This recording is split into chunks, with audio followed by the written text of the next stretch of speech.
सबका इस प्रेस वार्ता में स्वागत है। कांग्रेस पार्टी के मंत्री महोदय पिछले कल सोलन में प्रेस वार्ता कर रहे थे। उन्होंने बहुत सारी झूठी बातें समाज में एक भ्रम फैलाने के लिए जो पिछले कल हमारे माननीय संसद के महोदय के बारे में बताई है, मैं वास्तविकता आप सबके सामने लाना चाहता हूं। वैसे तो माननीय मंत्री महोदय ने जो पिछली प्रेस वार्ता में कहा है, उनको बोलने का ये कोई भी अधिकार नहीं था, क्योंकि जब से 16 महीने में कांग्रेस सरकार बनी है, कांग्रेस सरकार ने एजुकेशन मिनिस्टर ने कल जो कहा, उन्होंने खुद ही हिमाचल प्रदेश में 500 के करीब स्कूल बंद किए हैं। आप सब जानते हैं कि वो स्कूल भी बंद किए जो शांता कुमार जी के टाइम से, आदरणीय श्री प्रेम कुमार धूमल जी के टाइम से और स्वर्गीय श्री वीरभद्र सिंह जी के टाइम से, आदरणीय श्री जयराम ठाकुर जी के टाइम से खुले हुए थे। वो 500 स्कूल बंद किए जो दूर दराज के क्षेत्र में थे। अब इनका ये बोलने का ये कह रहे हैं कि हमारे पास स्टाफ नहीं था। स्टाफ पर लगाना सरकार का दायित्व था और स्टाफ लगाया नहीं, वो स्कूल ही बंद कर दिए। और दूसरे हेल्थ मिनिस्टर भी कह रहे थे, हेल्थ मिनिस्टर ये भूल गए कि उनके हेल्थ डिपार्टमेंट में सैकड़ों इंस्टीट्यूशन बंद हुए, जिसमें प्राइमरी हेल्थ सेंटर है, जिसमें कम्युनिटी हेल्थ सेंटर है, जिसमें सिविल हॉस्पिटल है, जिसमें डिस्पेंसरियां हैं। वो उन्होंने खुद दोनों विभाग में ये सारे इंस्टीट्यूशन बंद हुए हैं, उसके बारे में एक चीज भी बताई उन्होंने। और अपनी सरकार की 16 महीने की एक उपलब्धि गिने हो कि ये हमारे जनता के हित में ये उपलब्धि है। वो कोई बात उन्होंने वो जनता के बीच एक भ्रम फैलाकर, जैसे 22 में 10 झूठी गारंटी लेकर सत्ता में हासिल की उन्होंने, अभी भी वही चाल कांग्रेस खेल रही है। पर हिमाचल प्रदेश की जनता समझ गई है कि झूठ की राजनीति और भ्रम की राजनीति नहीं चलनी है। वास्तविकता हिमाचल प्रदेश की जनता जानती है कि इन्होंने इंस्टीट्यूशन बंद किए हैं, इनके पास ये जनता के बीच नहीं जा पा रहे हैं और अभी तक ये कैंडिडेट तय नहीं कर पा रहे। शाम को तय करते हैं, सुबह के लिए वो कैंडिडेट उनका मुकर जाता है और कहता है कि जी बड़ा मुश्किल है भाई साहब, मोदी जी का मुकाबला करना बड़ा मुश्किल काम है। ये कांग्रेस की हालत क्यों बनी है ये आप सब जानते हैं। और माननीय संसद के बारे में उन्होंने कुछ बातें कही है कि माननीय संसद साहब ने शिमला संसदीय क्षेत्र में पैसा नहीं दिया। 17 के 17 चुनाव क्षेत्र में उन्होंने पैसा दिया, 17 के 17 विधानसभा में दिया। और वो जो पैसा उन्होंने दिया है 19 करोड़ 30 लाख 43 हजार रुपया शिमला संसदीय क्षेत्र में उन्होंने दिया।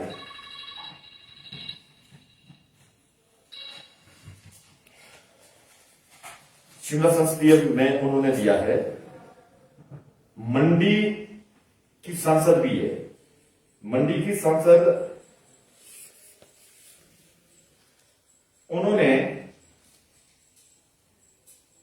मंडी की संसद ने 68% खर्चा किया, सिर्फ 68% उन्होंने खर्चा किया है। और हमारे सांसद महोदय ने 100% जो पैसा आया है वो 100% दिया है।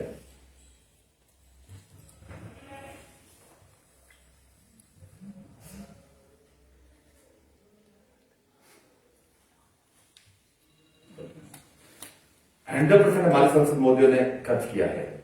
और आपदा के दौरान मंत्री महोदय ने कहा कि आपदा के दौरान उन्होंने कोई पैसा नहीं दिया। हमारे संसद महोदय ने आपदा के बाद 1 करोड़ 74 लाख 90 हजार रुपया दिया है।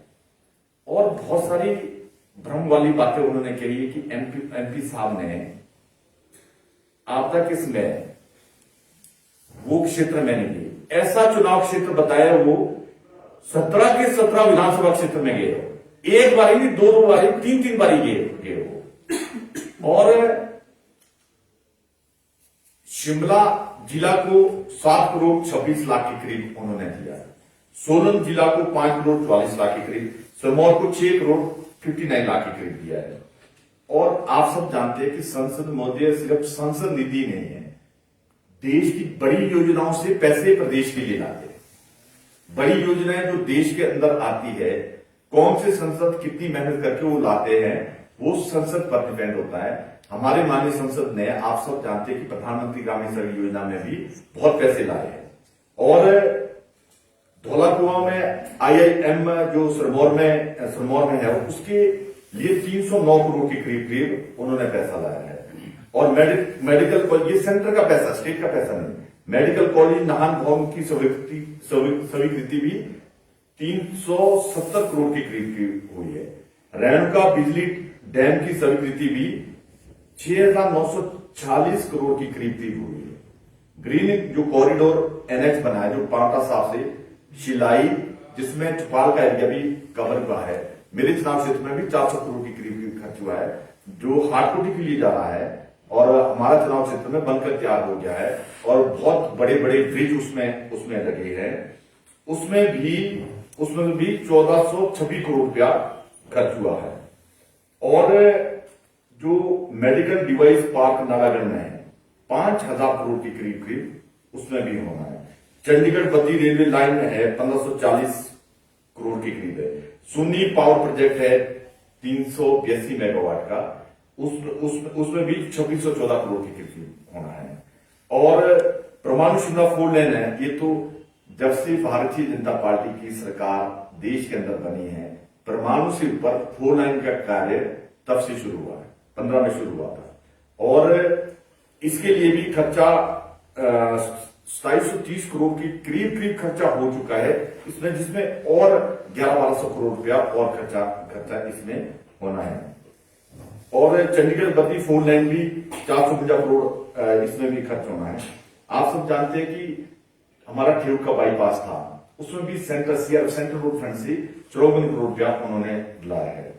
शिमला स्मार्ट सिटी जहां अंग्रेजों ने छोड़ी थी, आदरणीय श्री नरेंद्र मोदी जी ने एक देश के अंदर नई योजना लाकर शिमला सिटी के लिए भी 703 करोड़ के करीब सेंट्रल गवर्नमेंट से आया, जो टनल दूसरी एक अंग्रेजों ने बनाई थी और 60 साल में कांग्रेस ने राज किया, एक भी टनल नहीं बनाई थी। दूसरी टनल ये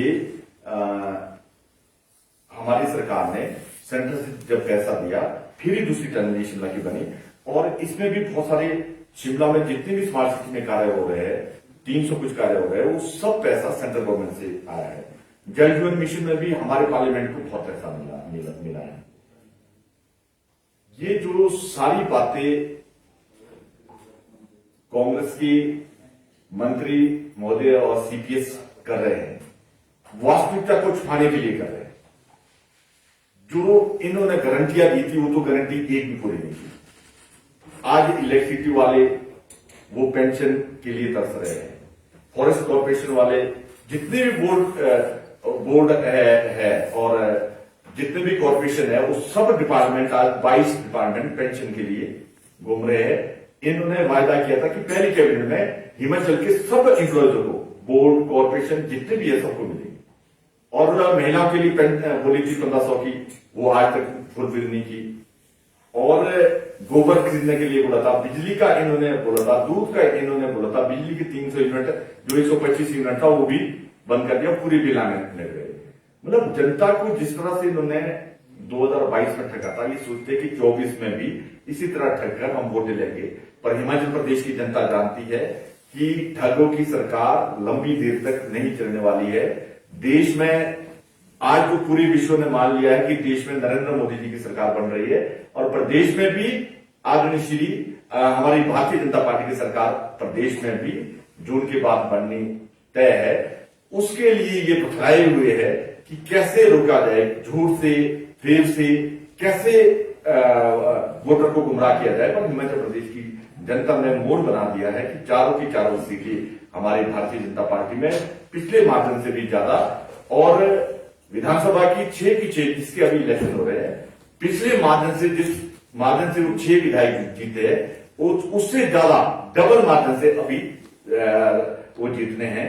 ये हिमाचल प्रदेश की जनता ने मोड़ पूरी तरह बना दिया है। सर कांग्रेस का